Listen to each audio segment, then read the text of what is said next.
বাগেরহাটের শরণখোলা ও মোরেলগঞ্জ উপজেলার সুন্দরবন সংলগ্ন ভোলা ও খরমা নদীর নাব্য কমে গেছে। এ কারণে সহজেই বন্যপ্রাণী জনপদে প্রবেশ করতে পারে। গত কয়েক বছরে হিংস্র বন্যপ্রাণীর আক্রমণে স্থানীয় অন্তত ২০টি গ্রামের মানুষের পাশাপাশি হতাহত হয়েছে গবাদি পশুও। সংকট সমাধানে ২০২৪ সালের আগস্টে ওই এলাকাগুলোতে নাইলনের বেড়া নির্মাণের কাজ শুরু করে বন বিভাগ। ২৫ কিলোমিটার দীর্ঘ এ বেড়ার ১৫ কিলোমিটারের খুঁটি স্থাপনের কাজ এর মধ্যে শেষ হয়েছে। এতে স্বস্তি ফিরতে শুরু করেছে বন সংলগ্ন বাসিন্দাদের। তবে ভরাট হয়ে যাওয়া ভোলা ও খরমা নদী পুনর্খননেরও দাবি তাদের। হরিণ আইসে আবার চলে যায়, কিন্তু বাঘ তো মাঝে মাঝে আক্রমণ করে। দিনে দেখলেই অনেক ভয় করে, কিন্তু রাতের বেলা দেখলে তো আরো ভয় করে। নাইলনের বেড়াটা যদি একটু শক্ত করে দেওয়া হয়, মানে আটকানো, তা একটু ভালো হবে।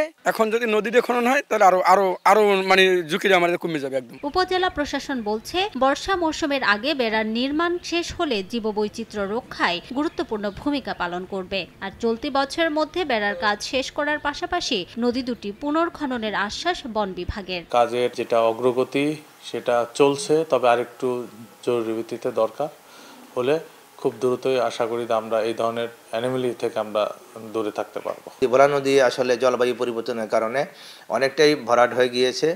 সেটাও সুন্দরবন সুরক্ষা নামে যে প্রকল্প রয়েছে, সেই প্রকল্পের মাধ্যমে আমরা খনন করার পরিকল্পনা নিয়েছি। পূর্ব সুন্দরবন বন বিভাগের বাগেরহাটের চাঁদপাই ও শরণখোলা রেঞ্জ এলাকায় নাইলনের বেড়া নির্মাণে ব্যয় ধরা হয়েছে ১,৮৭,৭৫,০০০ টাকা। সময় সংবাদ, বাগেরহাট।